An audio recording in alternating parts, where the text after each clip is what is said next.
Saya Jaya Wijayanti, Rahayu Sagung Dumadi.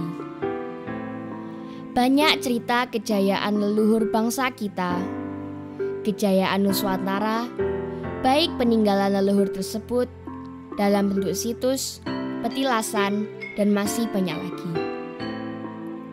Yang dimana semua disamarkan dalam bentuk kode atau sandi.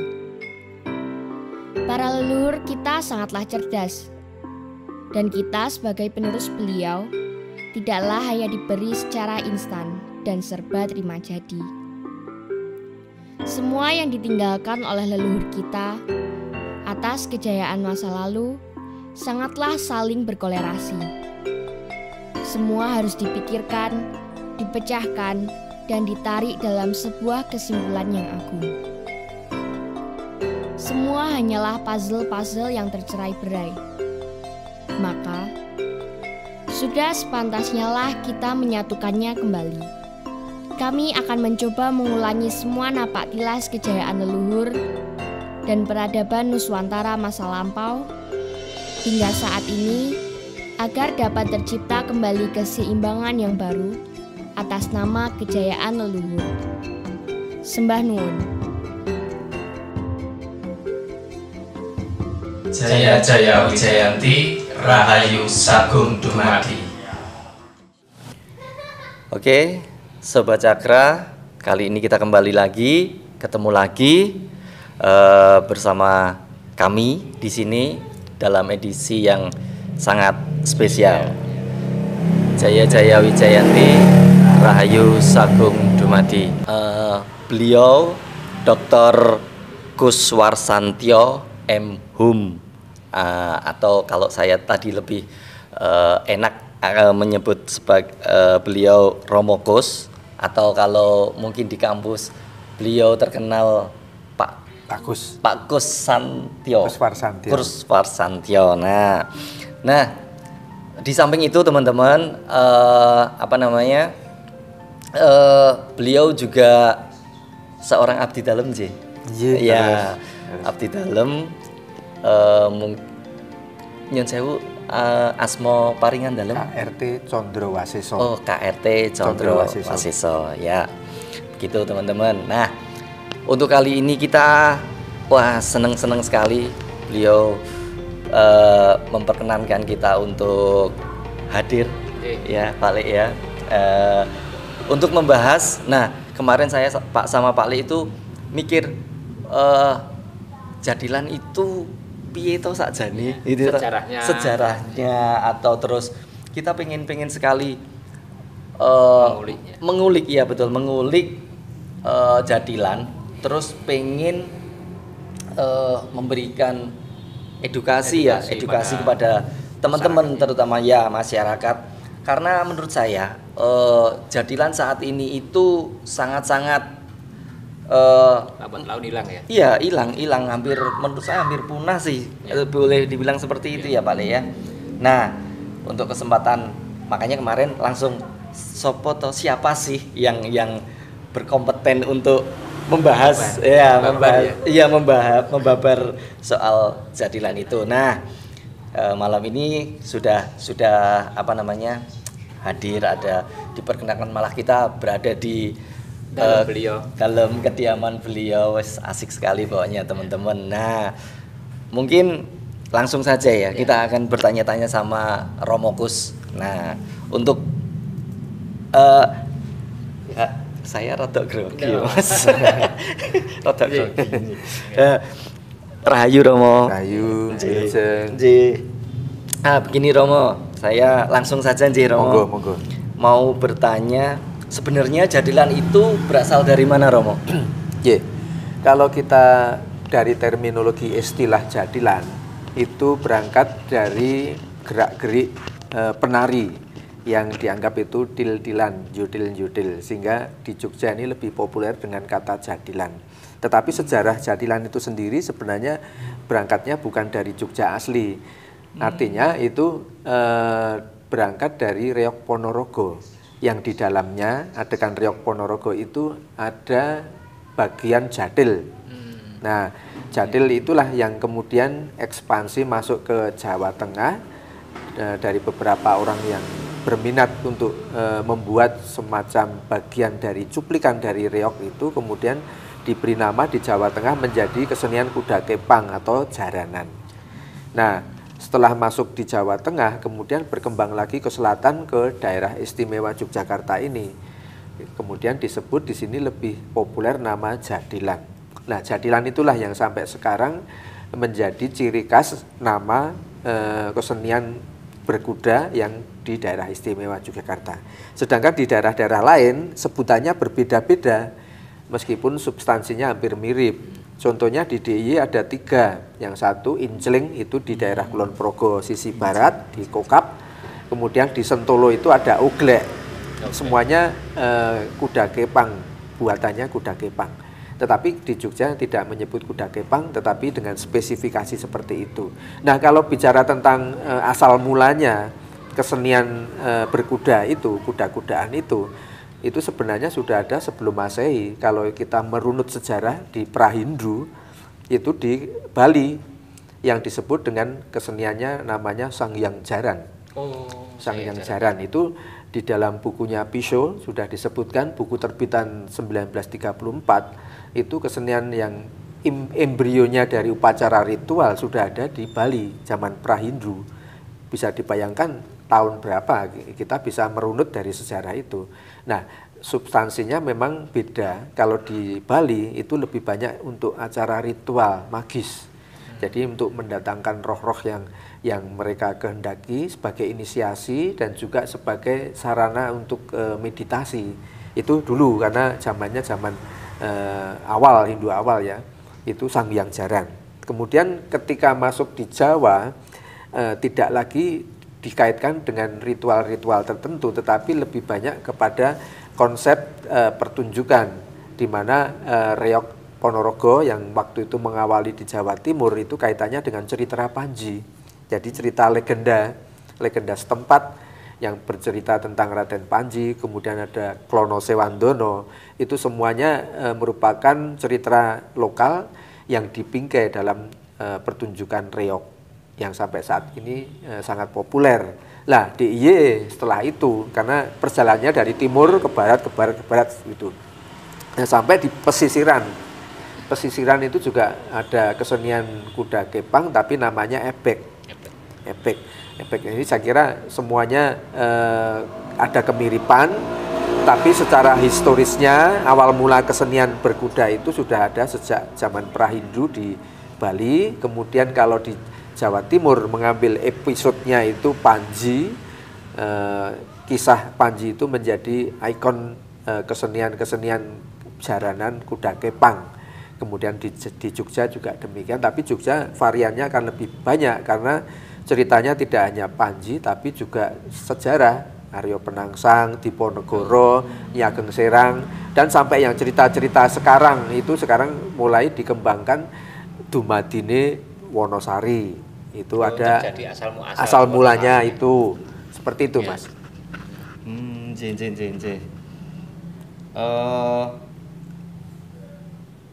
Nyun sewu.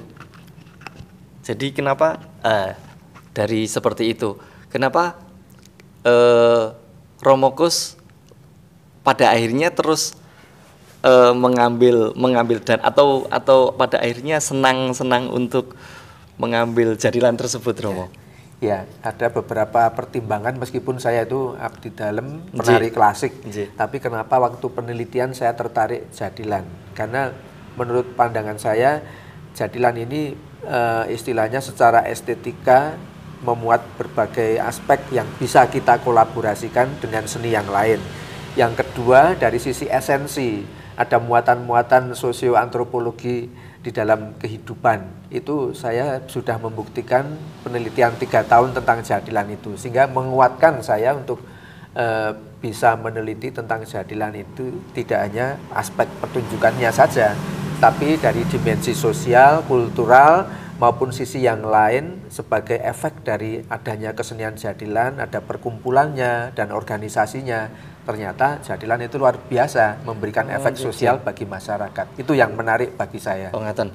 Nyun sewu, Romo. Tadi Romo bilang ngendika kalau ada tarian juga. Iya. Berarti apakah apa namanya jadilan tersebut itu juga ada pakemnya seperti Nyun Sewu kalau menurut saya kalau tari-tari Jawa itu kan klasik terutama klasik itu pakem yang tidak bisa dirubah.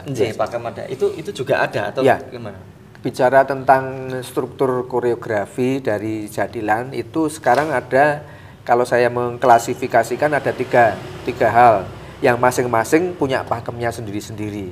Pakem jadilan untuk ritual itu ada sendiri. Kemudian pakemnya jadilan untuk pertunjukan hiburan itu ada sendiri. Dan juga yang ketiga ini pakem jadilan yang untuk festival itu juga punya pakem sendiri. Nah, masing-masing tidak bisa saling mengintervensi. Artinya mereka sudah punya panggungnya sendiri-sendiri. Khusus yang ritual ini memang secara umum sekarang itu semakin sedikit peminat untuk jadilan yang ritual karena dianggap monoton. Tetapi itu sebenarnya memiliki kekuatan luar biasa. Kekuatan khususnya magis. Spiritualitasnya ya di situ, di jadilan Pungjir. Pungjir itu iringannya cuma sederhana, hanya bende, kecer sama dodok itu.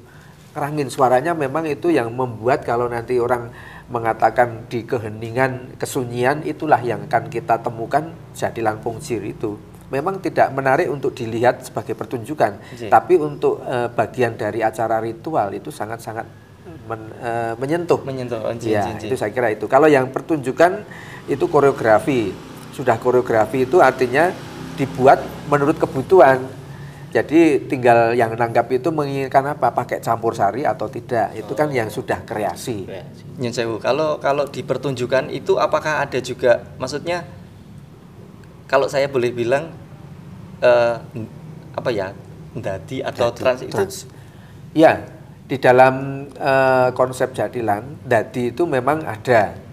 Hanya kategori ndadi itu juga ada 3 macam. Jadi karena memang itu diminta untuk acara ritual itu biasanya otomatis tanpa kita merekayasa, dadi itu memang terjadi betul-betul. Kemudian yang dadi karena pengaruh-pengaruh tertentu, kekuatan tertentu yang biasanya dari pawang.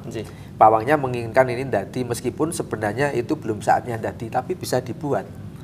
Nah, dengan kekuatan seorang pawang, dan nanti yang menyembuhkan juga pawangnya sendiri. Tapi kalau yang tadi dadi alami dari ritual itu memang alami dan biasanya kesadarannya untuk sadar itu cukup lama, berjam-jam itu karena memang acara itu memang persembahan ya, inisiasi dari orang yang punya hajat di tempat tertentu, dan kadang-kadang properti kudanya itu sudah disareke wonten makam atau di mana leluhurnya yang memang itu akan menjadi satu sarana komunikasi.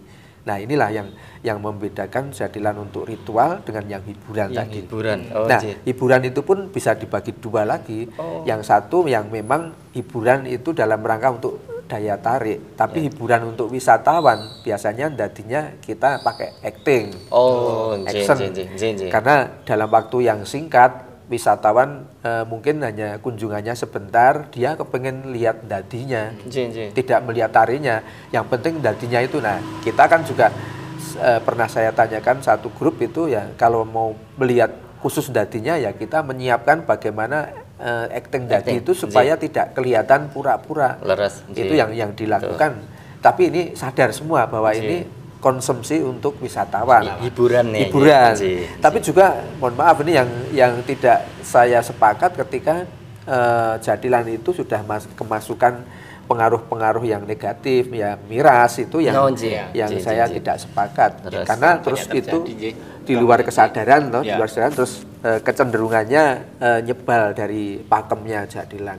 Ini yang saya meneliti, satu hal ini yang saya tidak sepakat kalau harus ada pengaruh alkohol. Dan itu sekarang Romo Gus banyak yang sering terjadi di saat-saat di era-era ini. Ya, tapi sekarang saya kira sudah dengan penyadaran budaya, pentingnya pelestarian itu saya kira teman-teman muda itu sekarang sudah mulai menjauhi itulah. Ya, melihat konteksnya, kalau kita sedang mengekspresikan karya seni ya itu ditinggal dulu lah.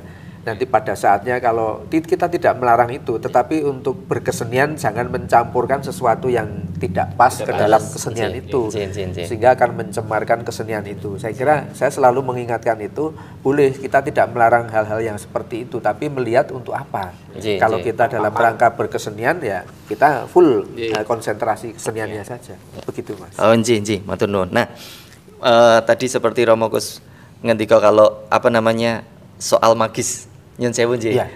Romo. Iya. Saya akan coba ke Pak Le ini. Karena yang di satu sisi kalau saya bilang ini dari edukasinya, edukasi atau pengetahuan soal itunya. Kalau Pak Le kan dari unsur magis, mistis. Nah, kalau menurut Pak Le gimana?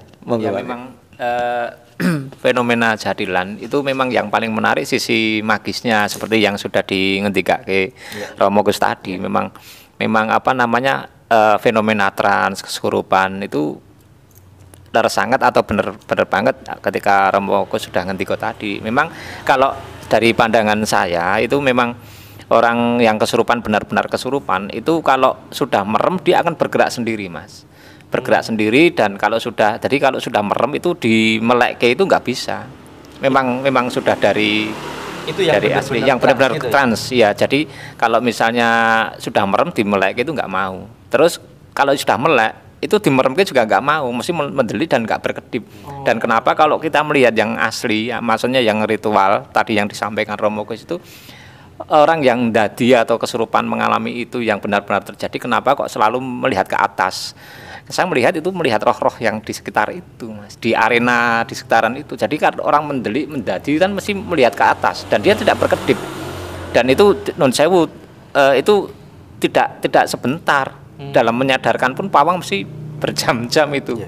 Karena asli dan itu melebihi kekuatan manusia. Jadi istilahnya sudah gerak itu mengikuti alunan nada atau gending, dan itu sudah yang menggerakkan sudah bukan si manusianya itu.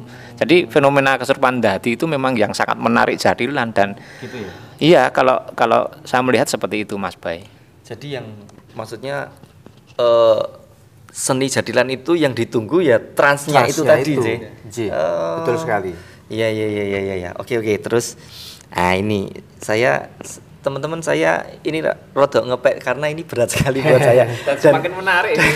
Satu itu, dan keduanya beneran saya kemarin membaca sedikit bukunya Romo Gus atau wah iki aku radong iki terlalu berat buat saya. Jadi makanya saya siapkan pertanyaan buat Romo Gus dan Pak Le gitu. Jadi ini untuk kali ini saya ngepek ini teman-teman.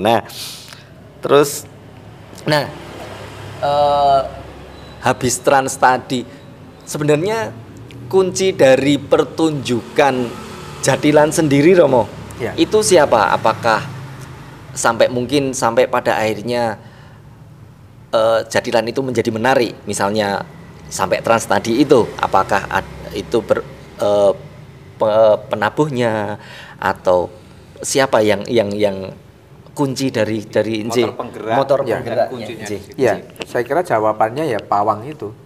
Pawang ini memberi kontribusi sangat luar biasa atas arah kemana jadilan itu. Jadi ini semuanya tergantung pada arah. Kalau gamelan ya tergantung pengendang, itu menjadi pilotnya. Bagaimana jadilan itu mau dilakukan berapa lama, terus nanti harus bagaimana, itu kendali ada pada pawang. Karena semua yang memimpin awal sebelum dilakukan pertunjukan itu biasanya pawang juga. Kalau di kalangan itu kan mereka juga harus kiri uluk salam, kiri kanan sudut 4 itu harus semuanya ditembung atau ditembung istilahnya uluk salam itu dengan cara mereka sendiri, karena satu pawang di tempat satu dengan yang lain itu berbeda caranya untuk begitu. Tapi yang sering saya lihat dan itu dominasinya 4 itu sebagai kiblat itu selalu di uluk salam masing-masing, kemudian dilakukan inisiasi upacara mecut di tengah-tengah itu dalam situasi kosong. Artinya kosong itu sebenarnya ada. Ya, jadi tidak artinya kosong itu tidak ada, tapi kosong itu sebenarnya isi.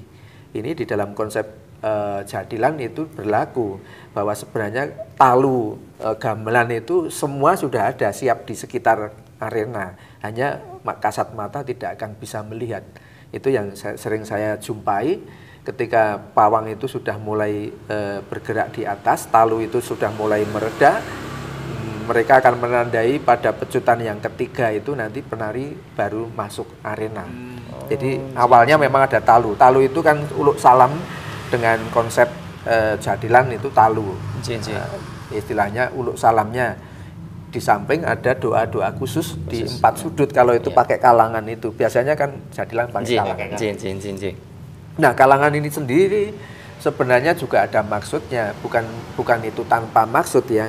Jadi memang itu sebagai satu untuk mengeneralisir supaya penari-penari nanti yang betul-betul kerasuan itu tidak mengalami apa ya istilahnya kecelakaan yang di luar dugaan kita, karena pengelolaannya lebih mudah dengan kalangan. Itu ada maksudnya juga. Karena pengalaman di Telogo Putri tahun berapa saya agak lupa itu kan tanpa kalangan. Sehingga ketika ada yang dadi 1 atau 2 itu sudah sebenarnya pawang akan kewalahan. Menangani 1 aja beratnya bukan main, apalagi kalau 2 sekaligus atau lebih. Itu saya kira kalau di dalam konteks kalangan ini semuanya masih dikendalikan. Dan itu kenapa pakai bambu? Bambu itu kan wujud bagian dari kehidupan. Jadi itu alang-alangnya itu juga berperan bagaimana kita dipagari oleh alam. Jadi konsep alam itu juga menyatu dari alam juga. Ya. Ya, biasanya seperti itu. Terus anu Romo, nyen sewu. Tadi Romo ngendika ada pawang ada pawang. Selama Romo riset atau meneliti ini, apakah Romo menemukan apa ya kalau saya boleh bilang mantra atau doa-doa dari pawang tersebut? Ya, ini yang satu yang selama saya 3 tahun meneliti belum pernah diberi, karena off the record rahasia. Jadi bagaimana cara saya ngalang-ngalor ngidul begitu, ujung-ujungnya jawabannya semuanya sama. Ya kalau kita mau dengan cara Islam ya baca Al-Fatihah tuh, terus nanti nyebut siapa begitu. Tapi secara spesifik belum pernah disampaikan apa doa yang khusus itu kan umum. Artinya uluk salam yang umum di dalam masyarakat zaman sekarang. Jadi yaitu Bismillah itu sudah kata kunci mereka. Tapi mantram yang secara spesifik itu saya belum pernah diberi, dan saya sudah konfirmasi ke promotor waktu itu sangat sulit saya mendapatkan itu, dan promotor nampaknya juga sudah tahu mesti kira bakal iso. Itu kan password bagi pawang, sehingga itu tabu kalau diberikan pada orang yang memang tidak akan menurunkan keahlian pawang itu sendiri. Jadi mereka sudah punya komitmen iki kata keke ning ya wong sing bakal terus kayak aku. Oh, begitu. Itu juga turun temurun ya, seperti itu. Oh, Romo, Terus kalau mau tadi Romo juga nanti misalnya uluk salamnya misalnya pakai kalau yang muslim misalnya apa Romo tadi? Ya, kita baca Al-Fatihah. Al-Fatihah atau apa. Nah, saya pernah dengar Romo, jadilan itu menjadi pro dan kontra. Karena ya itu tadi apa Pak, ada yang mungkin karena pro kontranya adalah dengan sesajen mungkin Romo, mungkin itu tidak berlaku untuk di agama atau kalau menurut Romo bagaimana Romo?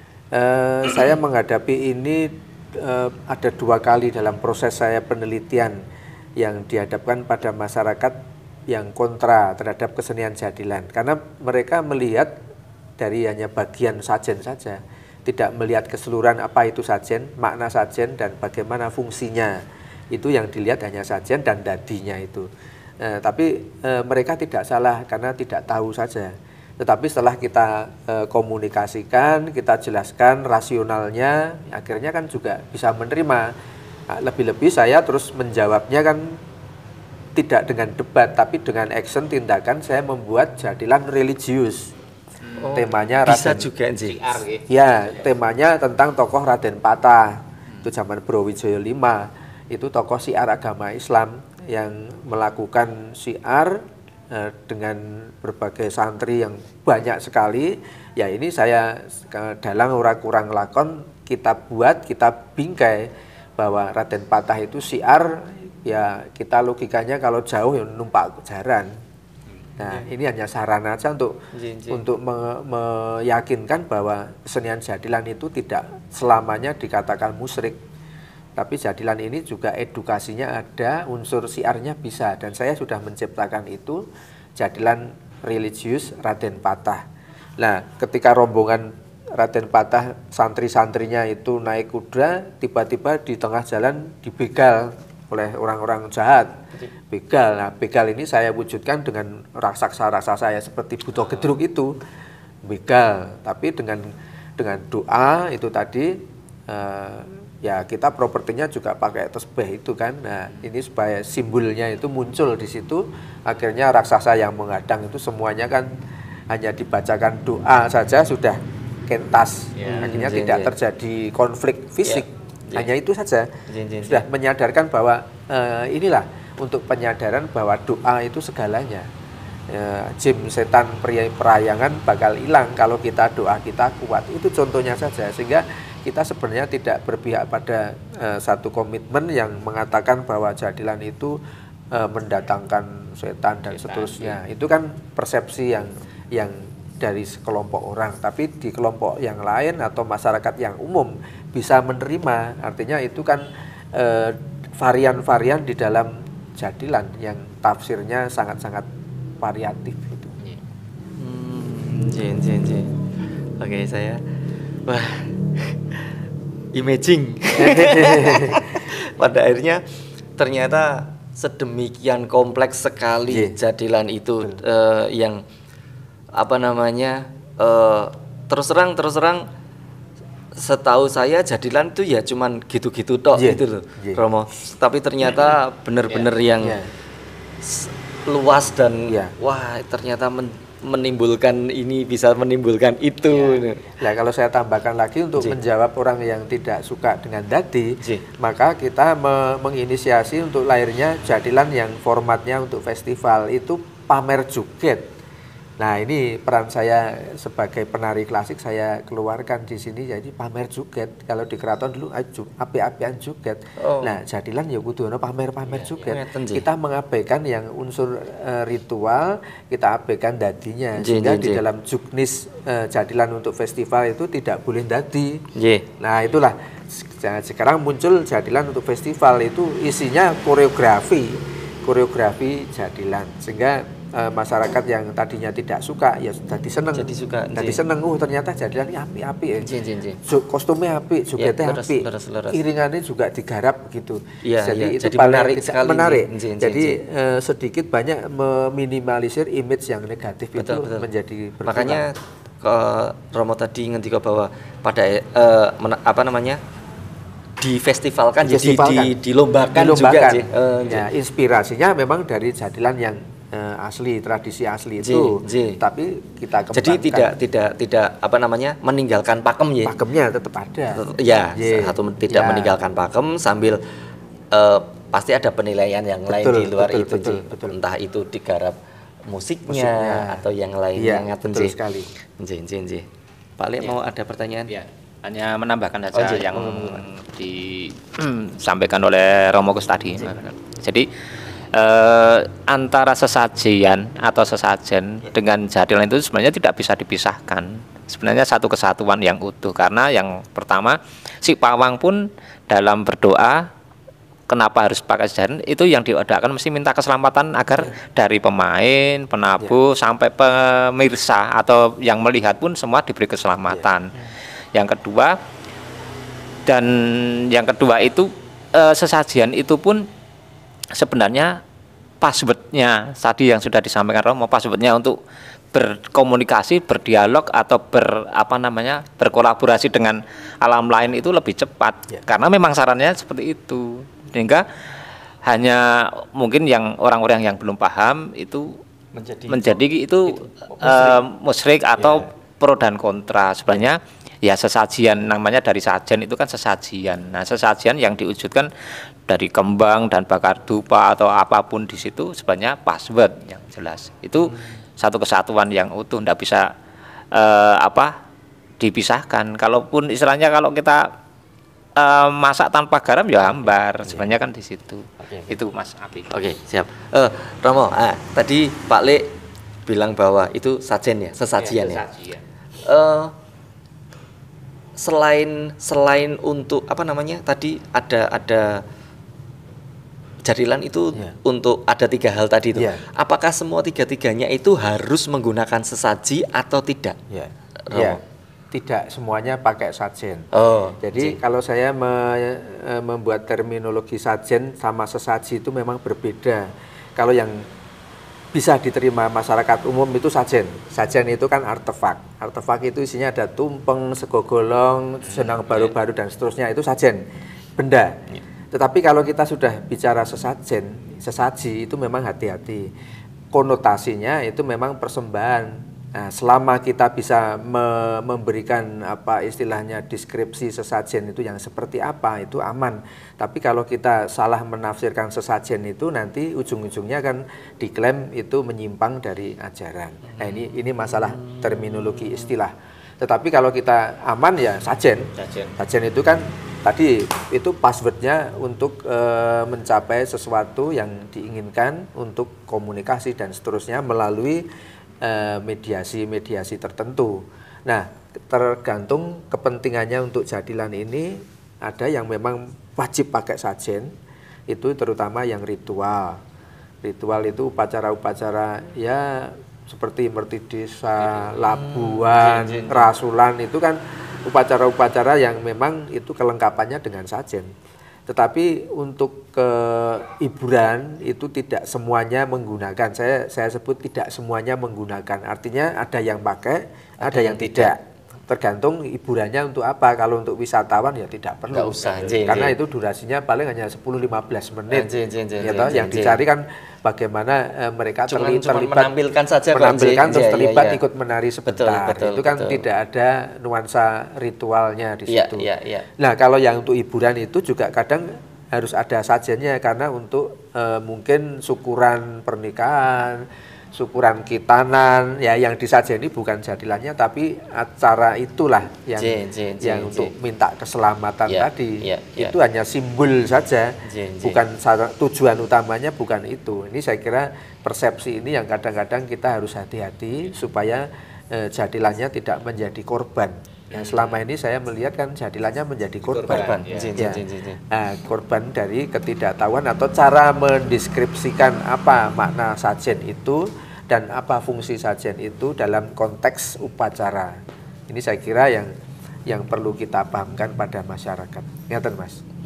Lebih-lebih yang festival itu sama sekali tidak pakai sajen. Sajennya ya makanan untuk penari itu. Berarti Romo, jadilan, perkembangan jadilan dari dulu sampai sekarang itu sudah apakah maksudnya itu berkembang sekali ya, mengalami perkembangan sekali. Ini yang kemarin saya buat dengan teman-teman itu, kita sudah membuat pengembangan, di samping kita justru mengkolaborasi antara jadilan dan klasik, tapi juga beberapa teman sudah membuat jadilan yang versi milenial dengan iringan musik hip hop.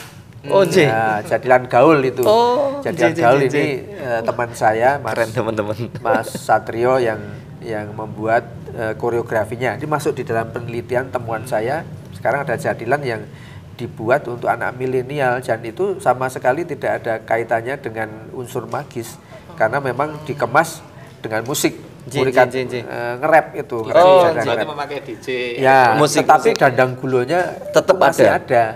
Pung bende sebagai ciri itu juga masih muncul di tengah-tengah musik di hip hopnya itu ya, tadi pinter sekarang anak-anak sekarang masih iya, ada. betul, Jadi betul, kalau betul. kita hip hopnya agak diabaikan, suara ting tung ting tung masih ada. Karena itu yang menjadi ciri sebenarnya. Terus kembang dandang gulonya masih yoga niro kang poro prajurit itu masih, itu ciri khas Jadilan. Dan itu dimasukkan di unsur perpaduan dengan musik itu nah, tadi. itulah yang mereka harus sah ya, itu istilahnya masih, sah. Iya.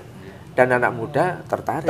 Iya. Ini untuk menggandeng sebenarnya, untuk merangkul anak muda untuk mencintai Jadilan itu tadi, Romo. Sopan yo kuwi Jadilan pancen cuek sak dalan-dalan nanging kerep mlebu koran.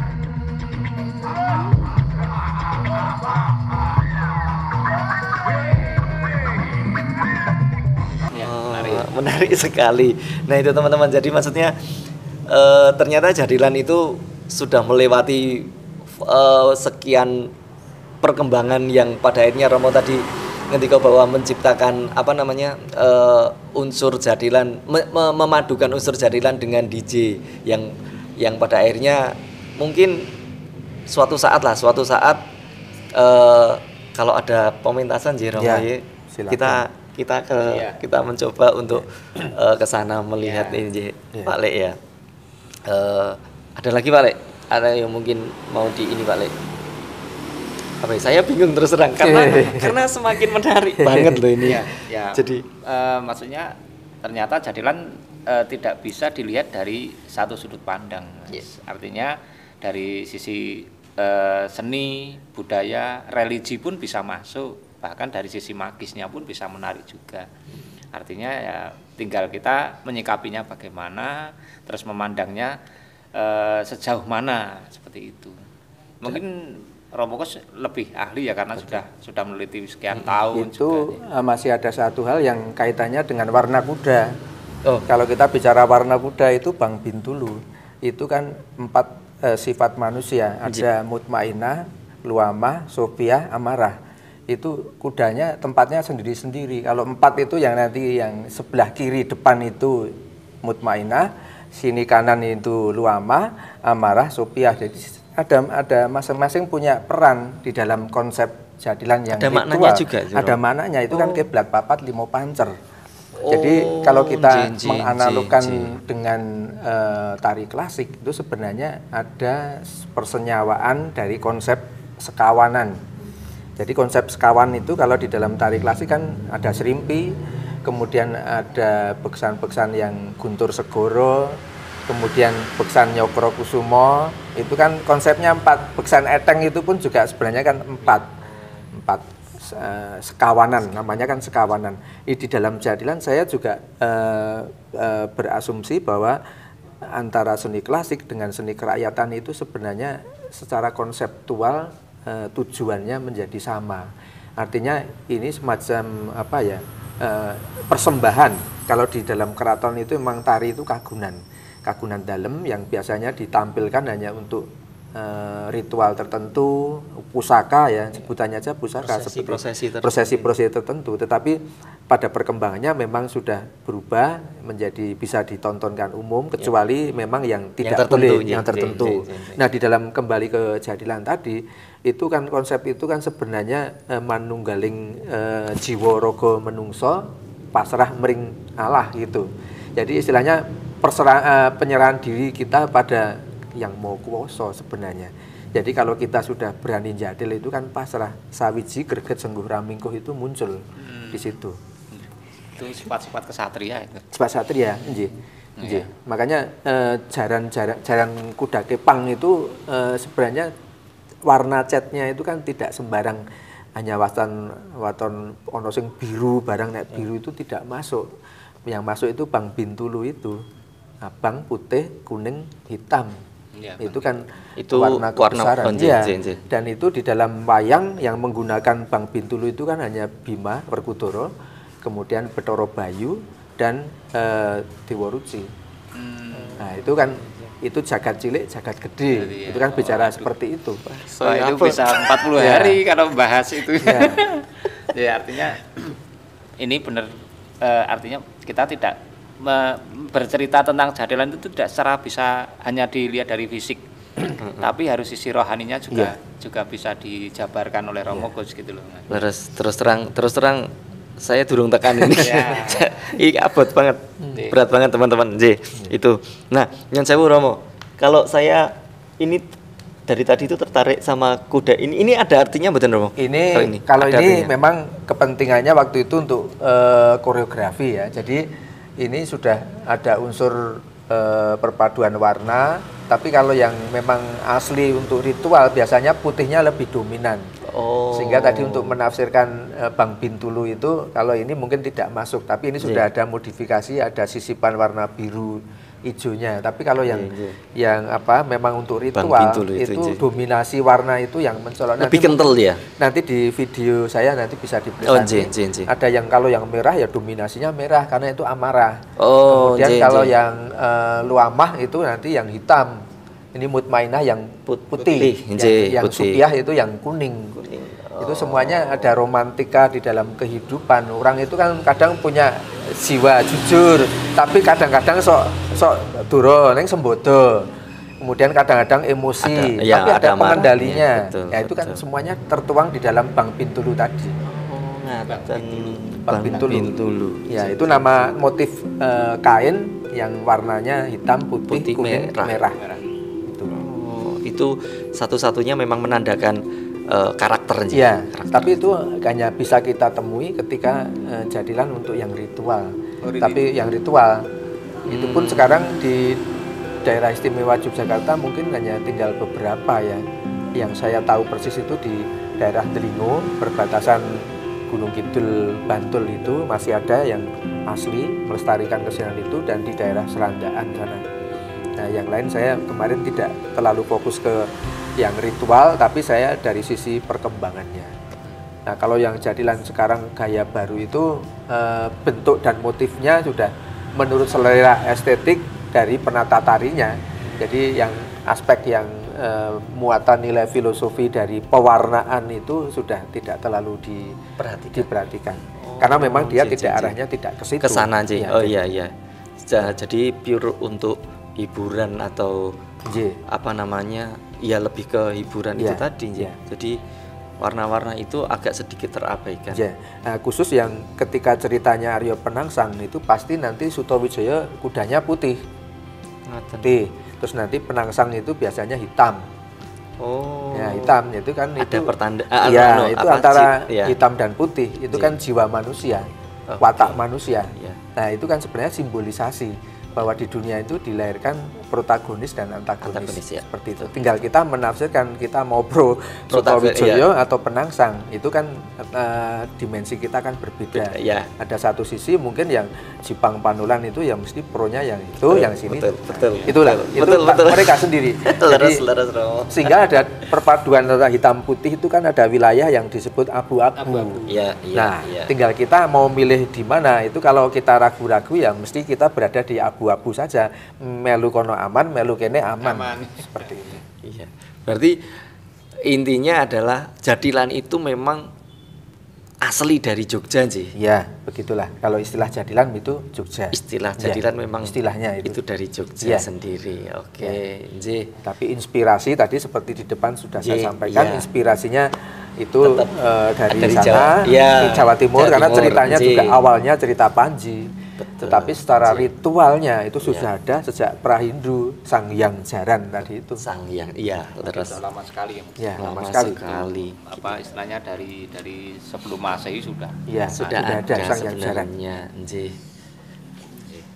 Sobat Cakra, obrolan ini sebenarnya semakin menarik ya. Tapi karena keterbatasan waktu juga Romo Gus juga jadwalnya sangat padat dan kita sangat beruntung sekali ya Mas Abe.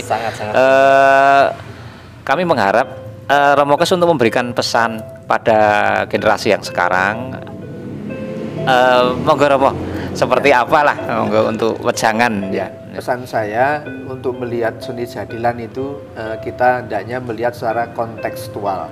Dengan kontekstual pemahaman jadilan itu kita baru paham apa sebenarnya esensi jadilan itu.